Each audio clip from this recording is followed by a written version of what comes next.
비록 그 국회를 통과한 법이라 하더라도 그게 국민들을 더 좋게 하는 게 아니라 더 나쁘게 할 가능성이 많다면 헌법이 주어진 권한을 가지고 그런 거부를 해야 된다.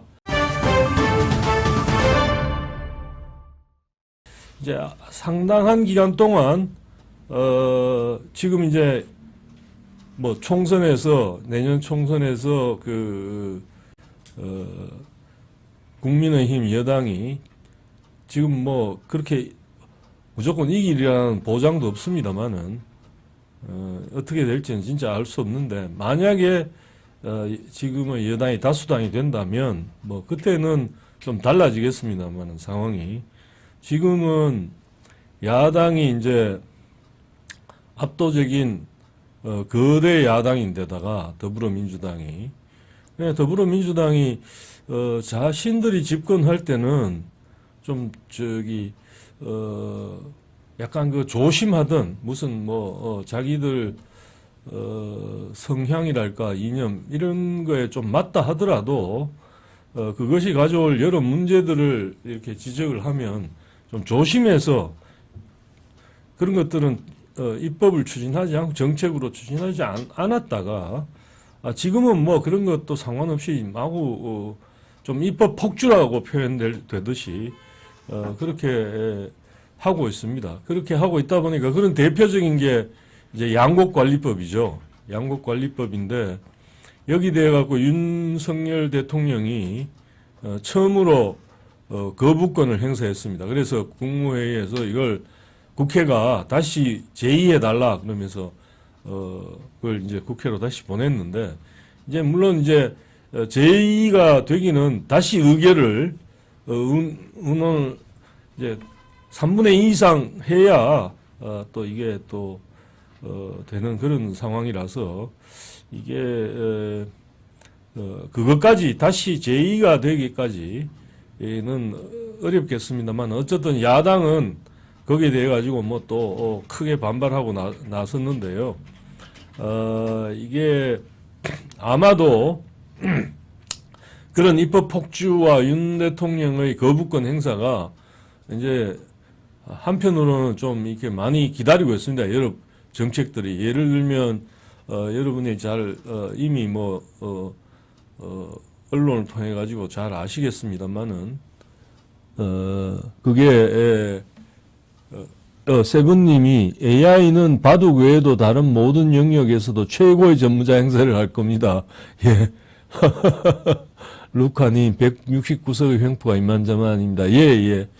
어쨌든 저게 저런 식으로 169석 아마도 횡포가 더 심해지면 심해졌지. 이게 선거가 가까워오니까 이제 더 어떤 그 특정 계층에 대한 지원 이런 걸 갖다가 막 그냥 재원 대책 없이 막 낼 가능성이 있죠. 그렇게 함으로써 그 집단에 대해서 자기들이 그 집단을 위하는 정당이라는 이미지를 좀 심어주기 위해서 마구 할 가능성이 많습니다. 예.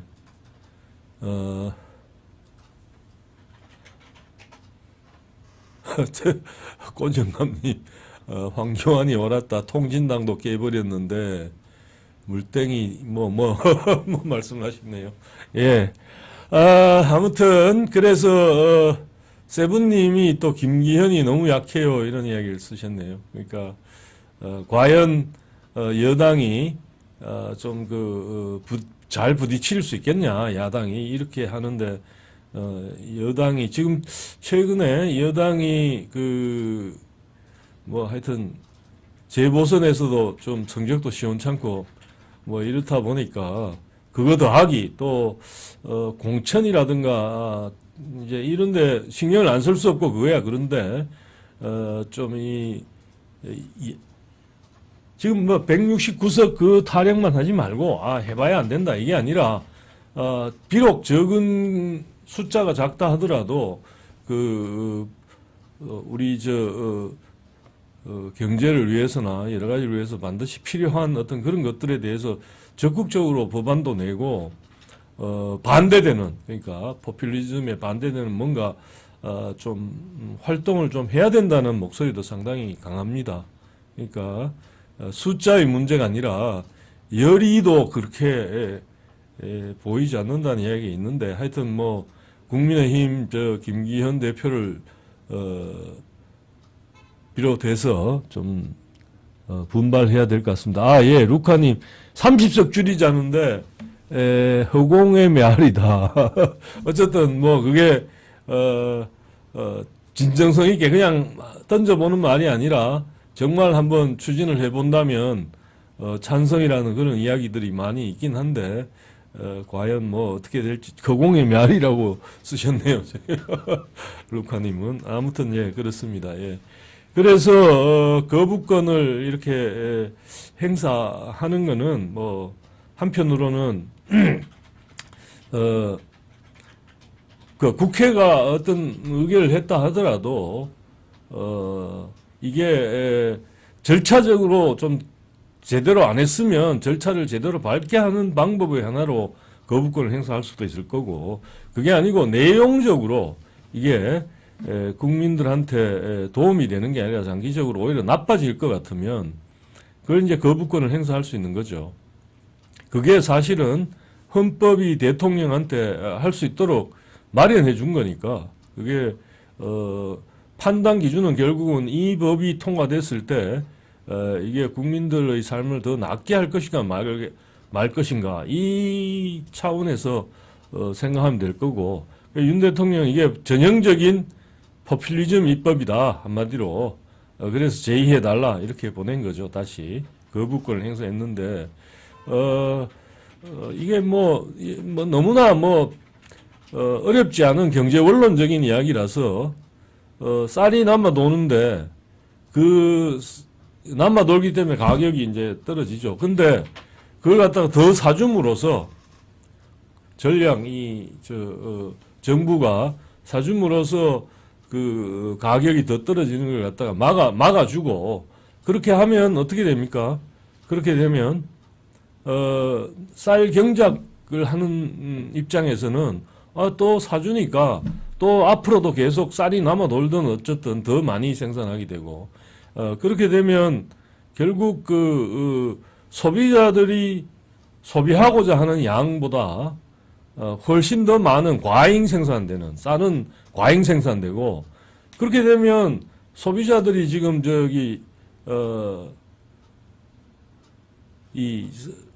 사고자 하는 데 비해서는 가격이 많이 높은 그런 것들, 그런 작물들의 생산은 또 과소 생산되게 되는 거죠. 그래서 이게 소비자들의 구매하고자 하는 그 생각하고 생산자들하고 이 맞춰주는 게 아니라 오히려 더 동떨어지게 만드는 그런 입법이니까 이게 결코 이제 경제에도 도움이 되지 않을 뿐 아니라, 이게 이렇게 되면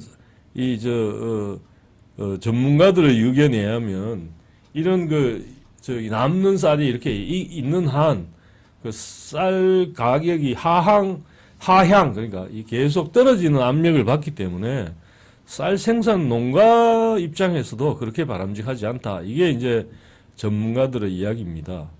그 농업 전문가들의 이야기인데, 그렇기 때문에 예전에 문재인 정부에서도 이 양곡관리법 같은 걸 추진을 안 했죠. 안 했는데 참 안타깝게도 그걸 뻔히 알면서, 아마도 의도 전번 시간에 우리가 얘기했습니다만은 아마도 그런 걸 알지만 대통령이 거부권을 행사할 것까지도 다 알고, 그래서 그렇게 함으로써 쌀 생산하는 농민들을 자신들을 찍도록 그렇게 유도하기 위한 그런 생각에서 이런 걸 하는 게 아닌가, 그런 의심을 하게 됩니다. 아마도 그럴 가능성이 높죠. 그러다 보니까 이제 물론 여당도 그런 걸 모르는 게 아니니까 지금 영농 후계자를 기른다거나 또 농업 내 혁신이라든가 이런 걸 지원하는 쪽으로 상당히 그 포커스를 양곡관리법이 농민들한테도 별로 안 좋고 농민단체들도 그런 부분을 인식하는 사람들은 그걸 반대하고 있다 이런 이야기를 하면서 이제 그쪽으로 이 방향을 틀고 있죠. 그래서 우리가 농민들의 어떤 그 삶을 더 오히려 그 야당보다 더 잘 보는 정당이다 이런 이미지를 심기 위해 굉장히 노력하고 있는 것 같습니다. 예. 경하님, 국민의힘이 아직도 국회의원들 서로가 간절한 마음이 없습니다. 국민을 감동시킬 만큼의 간절함이 먼저 있어야 서로 합심해서 야당과 싸울 힘도 생기는 건데요. 이재명 리스크 하나입니까? 아직도 정신 못 차리고 있어요. 예, 경하님 저 말을 갖다가 국민의힘 의원들하고 다들 특히나 국민의힘 그 지도부가 그 속의 의원들도 굉장히 가슴에 새겨야 될 말 같습니다. 저게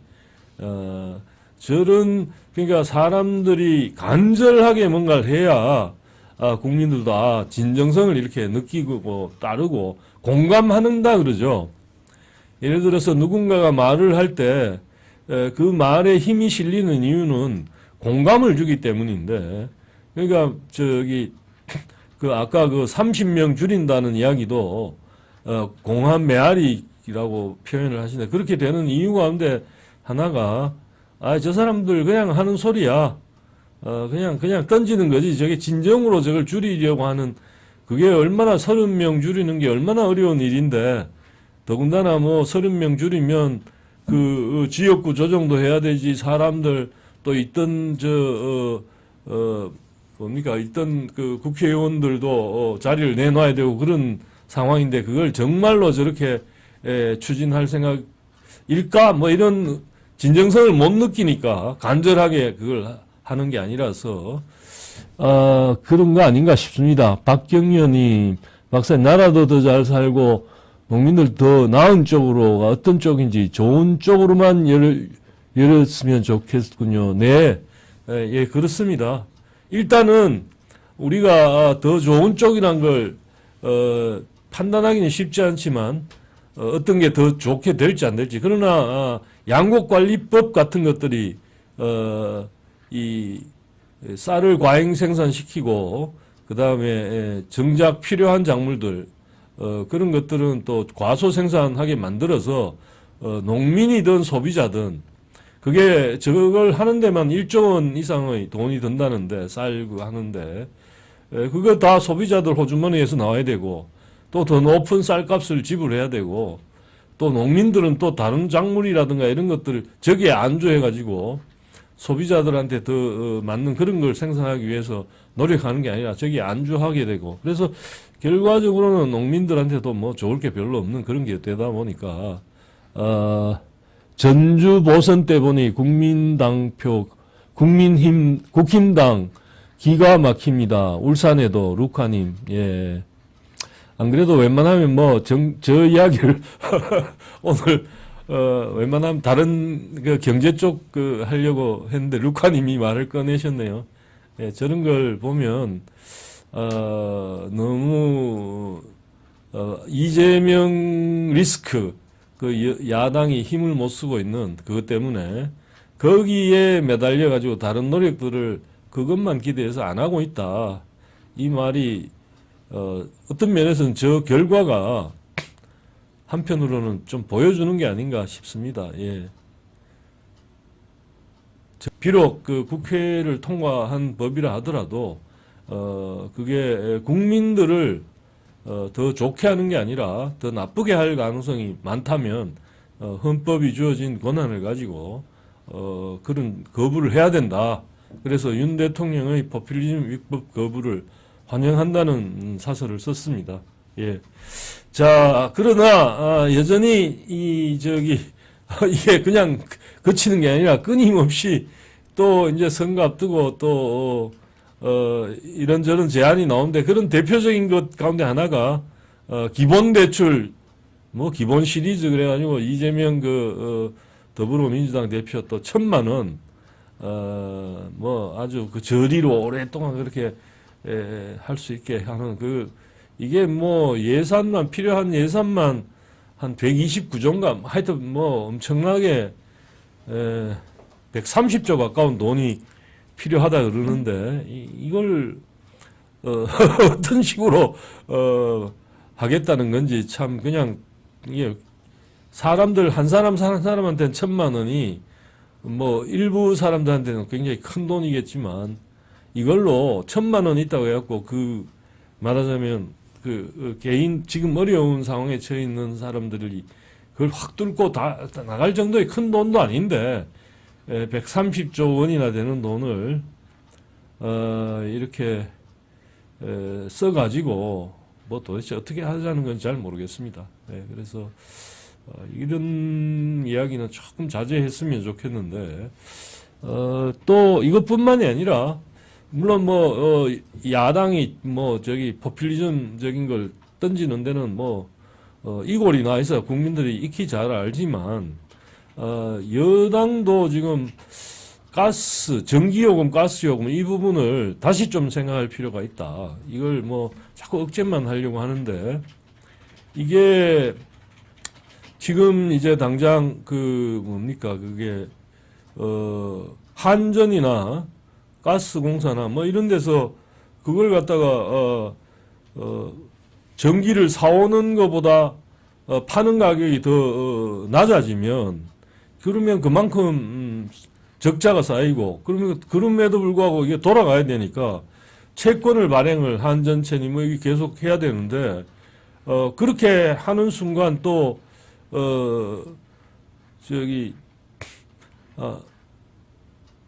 시중 자금을 갖다가 한전채나 이런 걸로 끌어가 버리면 기업들이 자금을 또 이렇게 구하는데 굉장히 어렵게 되는 거죠. 그래서 한편으로는 마치 이 기업들이 어려워지면 그 기업에 고용되어 있던 사람들이 또 어려워지는 거 아닙니까? 그 사람들이 결국 소비자들이고. 그런데 그래 한편으로는 이 한전 전기요금을 이렇게 올리지 못하고 함으로써 소비자들을 도와주는 것 같지만, 다른 한편으로는 한전채 이렇게 발행해가지고 그 시중 자금을 가져가면 또 그만큼 자금을 구하기 어렵게 된 기업들이 어려워지고, 그렇게 해서 거기에 있던 사람들이 인원을 고용하는 인원을 줄이게 되고, 그러면 그게 결국은 소득 상실로, 가계의 소득원의 상실로 나타나는 거 아니겠습니까? 그래서 이런 점에서 한전